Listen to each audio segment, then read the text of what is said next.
तो पिछले एपिसोड के अंदर हम सबने देखा था कि कैसे जो हमारा मेन कैरेक्टर कौन है वो दूसरे वर्ल्ड के अंदर आ चुका था और वहाँ पे उसका सामना हुआ था ईडी नाम के एक बंदे के साथ, जिसका नाम पूरा नाम था एरिक ड्यूकेस, जिसको उसने कैसे रहा था वो हम सबने देखा ही था। तो इस एपिसोड की स्टार्टिंग में हमें दिखाया जाता है एरिक का सीन, जो कि हॉस्पिटल के अंदर अपनी आंखें खोलता है, जहाँ पे वो आंखें खोलते ही सोच रहा होता है कि अब वो एक हॉस्पिटल के अंदर है और यहाँ पे क्या कर रहा है। वो पिछली फाइट के बारे में सोचता है कि कैसे जो कौन है उसने उसके जो नीचे वाले कंचे थे उनमें से एक को तोड़ दिया था। और यहीं पे डॉक्टर आ जाता है, तो वो जो है डॉक्टर से पूछता है क्या मेरे जो नीचे दोनों के दोनों बच्चे हैं वो ठीक है ना। तभी उसके डॉक्टर कहते हैं सब कुछ तो नहीं कह सकते, बट हाँ एक जो था वो कम्प्लीटली टूट चुका है, यानी कि तुम लोग समझ लो 2 अंडों में से एक अंडा क्रैक होके पूरा का पूरा टूट गया उसका। और यहीं पे ईडी जो है इतना सुनने के साथ ही सदमे में आ जाता है कि कैसे कौन ने उसके साथ ऐसा कर दिया, और सोच लेता है अब की बार तो वो कौन को ढूंढेगा और उसे मार ही डालेगा। तो मेरे दोस्तों, वीडियो को आगे बढ़ाने से पहले कहना चाहूँगा इसका पहला एपिसोड जिसने नहीं देखा अभी मैंने कल ही अपलोड किया है, तो तुम लोग देख लेना और यार उस पर सपोर्ट करना, और इस पे भी इस वीडियो को पूरा देख लो, उसके बाद जाके पहला एपिसोड तुम लोग देख सकते हो। तो चला शुरू करते हैं वीडियो को वापस से। और यहीं पे हमें कौन को दिखाया जाता है और बाकी सबको, जो कि एक सिटी के अंदर आए होते हैं, जहाँ पे सिटी के अंदर जाते ही हमें दिखाया जाता है वो लोग अपना लंच कर रहे होते हैं। पर कौन यहाँ पे बहुत ही ज़्यादा गुस्से में होता है, कहता है वो यहाँ पे किसी का सर्वेंट बनने के लिए नहीं आया, और कहने लगता है मुझे तो कुछ भी याद नहीं कि मैंने किसी तरह का कॉन्ट्रैक्ट या ऐसी कोई चीज़ें साइन की थी, तो फिर मैं इस पर कैसे फंस गया और इसका रिस्पॉन्सिबल कौन है। और यहाँ पे वो इतना ही बोलता है कि उसे प्रिंसेस दिख जाती है, तो उसे याद आता है ये तो प्रिंसेस का ऑर्डर है।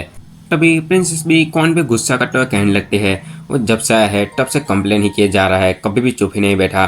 कौन कह देता है कि ये ज़रूरी है क्योंकि यार ये उसकी लाइफ का सवाल है। और यहाँ पे जो सेंग्रियल है वो भी कहता है कि कौन ये जो है 36 प्रिंसेस है जो कि हमारे सेंट्रोप्लेट के उनका ऑर्डर है डायरेक्टली, तो तुम्हें मानना तो होगा ही। तो जो कौन है वो खुद से कहने लगता है यही प्रॉब्लम है, मुझे कोई ऑप्शन नहीं मिला, मुझे कस्टमर सपोर्ट चाहिए जिससे मैं कह सकूं कि मुझे जो अपने पसंद की जॉब चाहिए। और यहाँ पे वो कहता है ऐसे मेरा खुद का एक मिशन है, और यहाँ पे वो कह देता है पर उसका तुम लोगों से कोई लेना देना नहीं है। तो मार्टिनेस पूछ लेता है वैसे भी पर तुम कौन से वर्ल्ड से आए, तुम उसने बारे में तो बताया नहीं। तो यहाँ पे कौन जो है वो कहने लगता है मैं तुम लोगों से एकदम ही डिफरेंट वर्ल्ड में रहता हूँ। और यहाँ पे इतनी चीज़ें सुनने के साथ ही जो प्रिंसेस है वो कौन से कहती है हम भी तुम्हें यही कहना चाहते हैं, हम भी तुमसे एग्जैक्टली डिफरेंट वर्ल्ड में ही रहते हैं। और यहाँ पे कौन जो है प्रिंसेस की बात सुनने के बाद प्रिंसेस को कहता है कि उसे माफ़ कर दे कि उसने उसके साथ कॉमन हो गया। और यहाँ पे वो कहता है कि प्रिंसेस के मुंह से ये सुनना बहुत ही ज़्यादा ही हर्ट करता है। और यहाँ पे प्रिंसेस भी कहती है मैं क्या कर सकती हूँ, मैं तो सिर्फ फिगर आउट कर दिया कि तुमने क्या बोला था। यहाँ पे कौन जो है उसे माफ़ी मांगता है। तो अभी जो मारियंडेस है वो पूछ लेता है कौन से कि तुम अपनी दुनिया के अंदर कैसे जाने वाले हो, तुम्हारे पास कोई आइडिया है। पर कौन के पास कोई आइडिया नहीं होता। तभी सेंग्रियल पूछता है कि कौन अगर तुम हमसे बिछड़ गए तो तुम्हें इस वर्ल्ड के बारे में कुछ नहीं पता, तुम क्या खाओगे तुम्हें कुछ नहीं पता, तो तुम यहाँ पे कैसे रहोगे, अगर तुमने हमें छोड़ दिया तो ये तुम्हारे लिए कोई स्मार्ट मूव तो होगा नहीं। तो जो मारियंडेस है वो भी कह देता है इस तरह से तो तुम्हें हमारे साथ ही चलना चाहिए। और यहीं पे प्रिंसेस भी कहती है जब तक तुम मेरे सर्वेंट हो तब तक तुम्हें दूसरे दिन के खाने के लिए भी चिंता करने की ज़रूरत नहीं है। और यहीं पे कौन इन सब की बातें सुनने के बाद जो है टेबल पे हाथ मारते हुए कहता है कि उसे आज के खाने के लिए शुक्रिया, और वहीं पे गुस्सा करके चला जाता है वहाँ से। तभी जो मारियंडेस है वो पूछ ही लेता है कि सेंग्रियल हमें अब क्या करना होगा। तभी जो सेंग्रियल है वो कहता है कि हमारे ऊपर पहले तो ये अनवांटेड जो अटेंशन है वो आ गई, जिसकी वजह से अब वो लोग हमारे पीछे वापस से आ सकते हैं, तो हमें जो है कैपिटल की तरफ बढ़ना शुरू रखना होगा जिससे हम कैपिटल की तरफ जल्द से जल्द पहुंच सके। और यहाँ पे जो मारियंडेस, प्रिंसेस और जो सेंग्रियल है वो कौन की उस तलवार की तरफ देख के सोच रहे होते हैं कि कौन है कौन और वो कहाँ से आया होगा। जिसके बाद से हम एक जगह का सीन दिखाया जाता है जहाँ पे एरिक और उसकी आर्मी होती है। और यहाँ पे एरिक जो है अपने आर्मी के सामने खड़ा होता है, तो उसके जो लोग हैं वो एरिक को कहते हैं कि उन्हें बहुत ज़्यादा खुशी हुई कि एरिक अब ठीक होकर आ चुका है, और उन्हें पूरा का पूरा विश्वास है कि उस बंदे ने जो भी था उसने बहुत ही ज़्यादा गंदी चाल चली होगी एरिक के खिलाफ जीतने के लिए। और यहाँ पे एरिक इनकी ये बातें सुनने के बाद सेंटीमेंट में बहुत ज़्यादा इमोशनल हो जाता है। और यहाँ पे थोड़ी देर बाद ही उसके जो लोग हैं वो कुछ ऐसी चीज़ें बोलने लगते हैं जिसकी वजह से एरिक की जो दुख की राख होती है उसके ऊपर हाथ रख जाता है इन लोगों का, क्योंकि वो हर जगह वॉल्स के रिगार्डिंग जो है वो चीज़ों को मेंशन कर रहे होते हैं, जिसके कारण एरिक जो है सदमे में चला जाता है। जिसके बाद से एरिक उसके लोगों से कहता है कि उसकी इतनी ज़्यादा चिंता करने के लिए शुक्रिया, और उन्हें कहता है कि थोड़ी देर बाद ही मीटिंग के अंदर उन लोगों को मिलता है और यहाँ पे हम पता चलता है कि एरिक का एक साइड का अंडा टूटने की वजह से उसका बैलेंस खराब हो चुका होता है, क्योंकि उसका अंडा कम्प्लीटली टूट चुका होता है, तो वो बैलेंस नहीं रख पा रहा होता और वो एक तरफ झुक के ही चल के जा रहा होता है। और दूसरी तरफ हमें कॉन को दिखाया जाता है जो कि एक पेड़ के नीचे बैठा बैठा अपने जो वर्ल्ड के गाने हैं वो सुन रहा होता है अपने मोबाइल के अंदर, जहाँ पे मारियंडेस आ जाता है और उसे हाई कह के कहता है कि तुम्हें मेरे साथ चलना होगा। जिसके बाद से कॉन जब मारियंडेस के साथ जा रहा होता है तो उसे कहता है कि उसे उसके साथ क्यों जाना होगा, वो ये चीज़ क्यों कर रहा है। तो मारियंडेस कह देता है हर चीज़ का एक्सपीरियंस लेना ज़रूरी है, तुम कुछ भी कर लो, तुम्हें ये कहीं ना कहीं तो काम ही आएगा। जिसके बाद से ये लोग जब जा रहे होते हैं तब मारियंडेस जो है वो कॉन से कहता है क्या कॉन को हमारे साथ जाने का आइडिया इतना ज़्यादा बुरा लगा है, वो हमें इतना ज़्यादा हिट करता है। तो कॉन जो है उसे कहता है नहीं, मैं इस आइडिया के खिलाफ नहीं हूँ। और वो कहने लगता है कि मैं कोई ऐसा मेन कैरेक्टर नहीं बनना चाहता जो कि खुद के डिसीजन खुद ही ना ले सके। और यहीं पे मारियंडेस कहने लगता है कि शायद से प्रिंसेस को तुम्हारी बात से डिसऑनर फील हुआ होगा, इसलिए उन्होंने ऐसा कह दिया होगा। और तुम्हारे पास भी कोई शायद से यहाँ पे चारा नहीं है, क्योंकि तुम ही सोच लो, तुम इस वर्ल्ड के अंदर उसके बारे में कुछ नहीं जानते। और यहाँ पे जो इस वर्ल्ड के अंदर किंग नाइट की पोजीशन एक बहुत ही ज़्यादा इम्पोर्टेंट मानी जाती है। और मारियंडेस जो है वो हमारे कॉन के साथ कुछ ज़्यादा ही चिपकने लगती है। तभी जो हमारा कॉन है वो कह देता है तो उसे ये नहीं करना, उसे कोई गवर्नमेंट जॉब चाहिए जिसके अंदर वो एक इंजीनियर बन जाएगा या फिर किसी और तरह की जॉब कर लेगा। और यहीं पे मारियंडेस कहता है गवर्नमेंट, और उसे इस चीज़ के बारे में कुछ नहीं पता होता। इस वर्ल्ड के अंदर गवर्नमेंट नाम की चीज़ नहीं होती, क्योंकि यहाँ पे जो किंग है वही रूल करता है। तो यहाँ पे हमारा कॉन कहता है तुम्हें इस चार चीज़ों के बारे में सोचने की कोई ज़रूरत नहीं है, और वहाँ से चला जाता है। तो जो मारियंडेस है वो कह देता है शायद से कोई और भी डिसऑनर हुआ है यहाँ पे। इसके बाद से ये लोग एक जगह पे जाते हैं जहाँ पे हमारा कॉन जो है एक पिजन को देख के कहता है क्या ये पिजन ही है ना। तो यहाँ पे मारियंडेस कहता है हाँ, हम इसी से जो है मैसेज भेजते हैं यहाँ पे। तो हमारा कॉन कहता है वो तो ठीक है, पर इसका साइज इतना बड़ा क्यों है। तो यहाँ पे मारियंडेस जो है अपना मैसेज उस पिजन के गले के अंदर लिख के दे देता है, और वो पिजन उड़ता हुआ चला जाता है वहाँ से। और कॉन कहता है इस वर्ल्ड के अंदर इन पिजन को खाना खिलाना भी एक बहुत बड़ी ड्यूटी होती होगी ना। तो जो मारियंडेस है वो कॉन से पूछने लगता है कि तुम्हारे वर्ल्ड में कैसे होता था ये सही चीज़ें कम्युनिकेशन। तो यहाँ पे जो हमारा कॉन है वो कह देता है उनके वर्ल्ड में ईमेल या फिर कॉलिंग जैसी चीज़ें होती है। उसके बाद से हमारा जो मारियंडेस है वो कहता है ये सारी चीज़ें कैसे होती थी। और इसके बाद से मारियंडेस कहता है उनके पास भी एक ऐसी चीज़ थी जिसे आल्मा कॉन्टैक्ट कहा जाता था, जो कि कैपिटल के अंदर थी, पर कितने समय से वो चीज़ भी बंद हो चुकी है। और हमें इसके बाद से एरिक का सीन दिखाया जाता है जो कि एक जगह के अंदर जा रहा होता है, जहाँ पे वो एक ब्लू क्रिस्टल के सामने जाके कहने लगता है कि हम जो है सेंटोपियड की 36 प्रिंसेस के बहुत ही ज़्यादा करीब है, और हमारा जो मिशन है वो उसकी लोकेशन मिलते साथ ही कंप्लीट हो जाएगा। और तभी जो है वो अपने ब्लू क्रिस्टल के सामने कहता है कि वो बस हम पे विश्वास रखे कि हम मिशन कंप्लीट कर ही देंगे। तभी जो ब्लू क्रिस्टल है उसे कहने लगता है मुझे पता है तुम लोग कर लोगे, बट तुम्हें याद रखना होगा अगर कोई और मिस्टेक हुई तो जो उनका मॉडर्न फैक्शन है उसकी ग्रो होना बंद हो जाएगा, और यही चीज़ मैं तुम्हें वापस से याद नहीं कराना चाहूँगा। तो एरिक भी हाँ कह देता है, जिसके बाद से वो बाहर जाकर कहने लगता है कि मेरे सुपरियल को पता नहीं चलना चाहिए कि मेरे साथ क्या हुआ था पिछली बार, और मुझे अपना आल्मा गियर जो है वो डीटी से वापस लेना है। यानी कि ये कौन की बात कर रहा है। जिसके बाद से वो सोचता है कि उन्हें जो है आल्मा गियर तो यूज़ करना आता ही नहीं होगा। और यहीं से हमें दूसरी तरफ सैंग्रियल और कॉन का सीन दिखाया जाता है, जो दोनों उसी स्वॉर्ड को लेकर बात कर रहे थे, जहाँ पे सैंग्रियल कहता है ये ऑर्डिनरी स्वॉर्ड जैसी दिखती है पर ये है नहीं। तो कॉन कहता है क्या तुम सीरियस हो, क्योंकि ये मेरे हाथ में ही तब तक मुझे ऑर्डिनरी स्वॉर्ड ही लग रही थी। तो सैंग्रियल इसे दिखाता है कि स्वॉर्ड के अंदर एक ट्रिगर होता है। तो देख के कॉन कहता है मैंने अब तक इसे नोटिस नहीं किया था। और फिर उसे इसके ऊपर एक क्रिस्टल बॉल दिखाता है, जो देख के कॉन कहता है ये सच से एक नॉर्मल क्रिस्टल बॉल ही है। पर तभी सैंग्रियल से बताता है कि एक आर्मा क्रिस्टल बॉल है, और उसे बताता है कि जो आर्मा क्रिस्टल बॉल होते हैं वो हमारे पास जो है वो इससे भी ज़्यादा छोटे होते हैं, ये तो बहुत ही ज़्यादा बड़ा वाला है। तो कौन कहता है कि यानी कि मैं इसे बेच के बहुत ज़्यादा पैसे कमा सकता हूँ। तो सैंग्रियल कहता है हाँ, पर उससे पहले सैंग्रियल जो है उस स्वॉर्ड को ट्राई करना चाहता था, और कहता है कि इस स्वॉर्ड को शायद इस क्रिस्टल से पावर मिलती होगी, तो मुझे इसे एक बार ट्राई करने दो। यहाँ पे कौन जो से पूछता है इसको ट्राई करने का रीज़न। तो सैंग्रियल कहता है तुम्हें पिछली बार की लड़ाई याद होगी, उसमें उस बंदे ने हमें इसकी पावर की वजह से कितनी आसानी से हरा दिया था, तो मुझे यही ट्राई करना है। तो कौन इसका मजाक उड़ाने लगता है कि तुम सही में लूज हो गए थे उसके सामने। फिर जो सैंग्रियल होता है वो स्वॉर्ड का डर का दबाता है और एक पेड़ के ऊपर हमला करता है, जिसके बाद से उस पेड़ के जो टुकड़े हो जाते हैं। वो पेड़ जैसे नीचे गिरता है तो कौन कहता है सही में इसमें बहुत ज़्यादा पावर है। बस सैंग्रियल इसे बताता है कि उसकी नॉर्मल स्लेस थी उसमें इतनी ज़्यादा पावर होती है। इसके बाद से सैंग्रियल जब ट्रिगर दबाता है तो कुछ नहीं होता। तो हमारा कौन जो उसे कहता है ये स्वॉर्ड मुझे दो, और उसे नीचे फेंक के उसको मारने लगता कहता है तुम बेकार स्वॉर्ड, और उसे तोड़ने ही वाला होता है कि सेंग्रियल उसे रोकता है, कहता है तुम इसे तोड़ने वाले हो। तो कौन कहता है हाँ मैं इसे तोड़ दूंगा, क्योंकि अब तक मैं सिर्फ एक बेकार चीज़ को अपने साथ लेके चल रहा था, इसके वजन को अपने साथ लेके चल रहा था। तो अभी जो प्रिंसेस होती है वो वहाँ पे आ जाती है और कौन को कहती है उसके साथ चलने के लिए। तो कौन भी मान जाता है और प्रिंसेस जो है कौन को अपने साथ एक बहुत ही ऊंची वाली बिल्डिंग पे लेके जाती है, जहाँ पे कौन पूछता है तुम मुझे यहाँ पे लेके क्यों आई हो। तो प्रिंसेस कहती है मैंने तुम बताया था कि मुझे तुमसे बात करनी थी। तो कौन जो है उसे कह देता है मैंने अपना डिसीजन पहले ही ले लिया था, मैंने कहा था पहले ही तुम्हें। और इसके बाद वो कहता है ये मैंने से पहले कहा था। तो अभी जो प्रिंसेस है उसे कहती है चुपचाप मेरी बात सुनो, ये वर्ल्ड जो है बहुत सारे पीसफुल तरीके से चल रहा है, पर किसी भी समय ये अपसाइड डाउन हो सकता है। और जो कहानियों की माने तो इस वर्ल्ड का डिस्ट्रक्शन तब शुरू होगा जब दो कॉन्टिनेंट के बीच में वॉर शुरू होगा, और जब वॉर शुरू होगी तो ये दुनिया दो हिस्सों में बच जाएगी और सब कुछ खत्म हो जाएगा।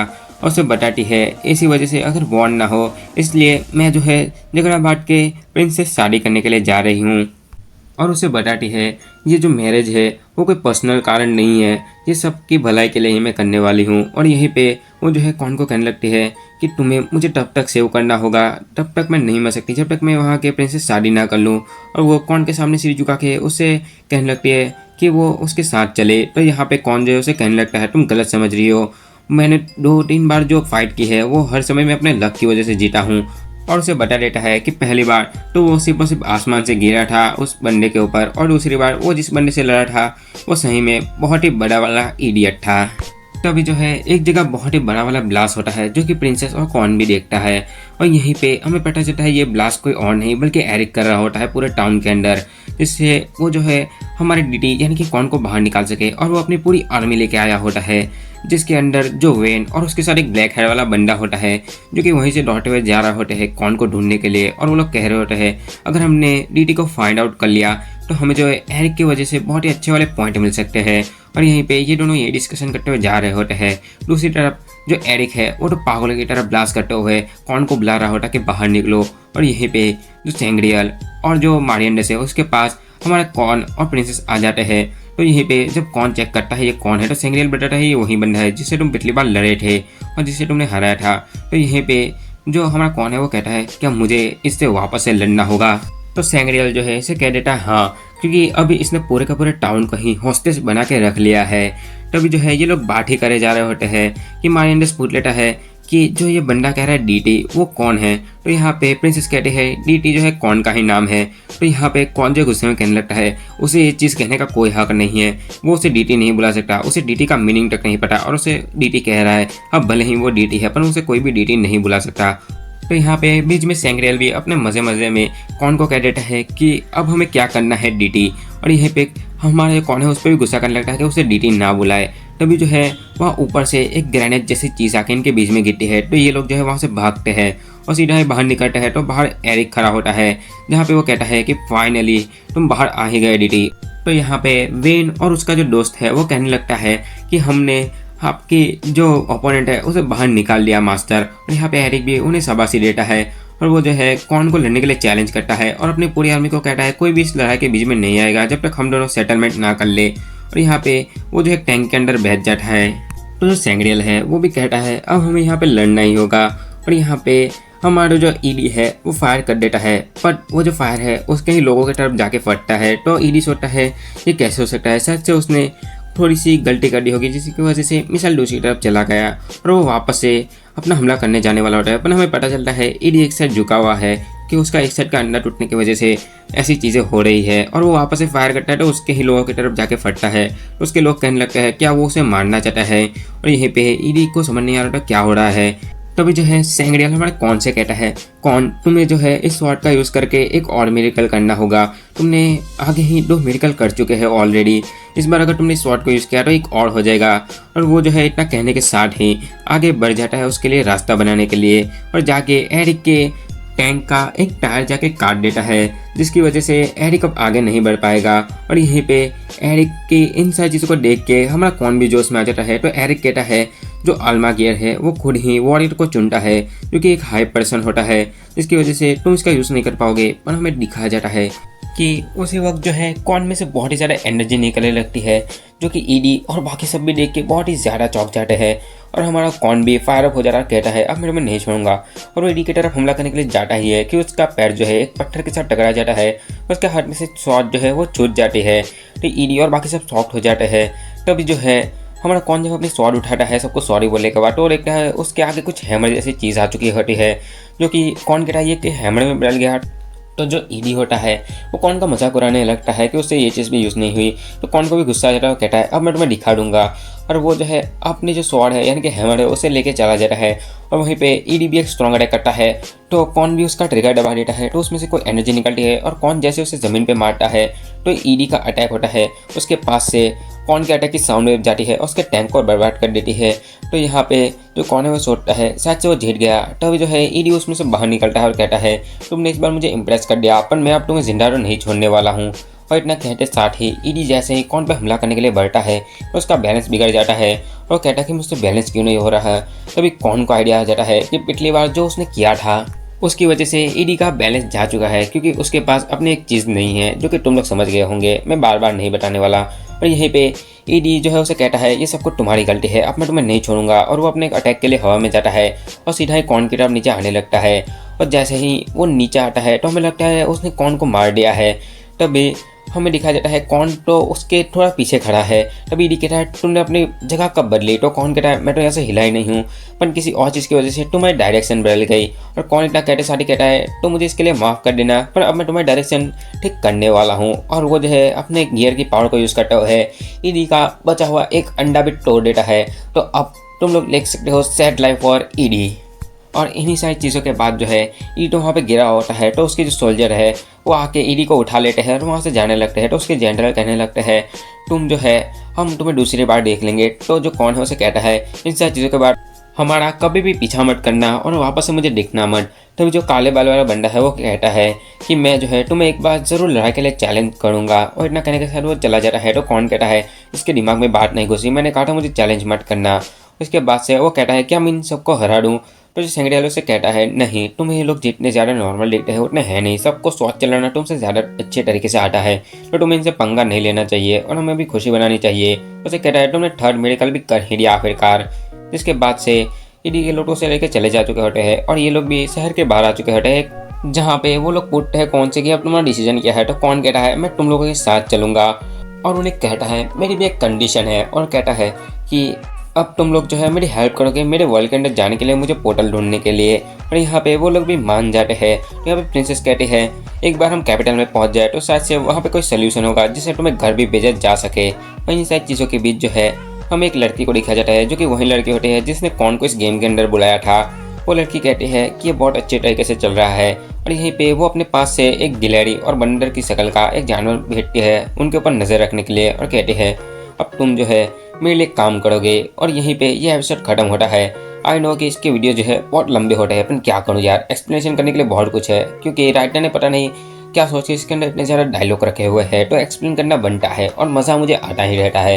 यार तुम लोग को अच्छा लगे तो प्लीज़ सब्सक्राइब कर देना और कमेंट कर देना।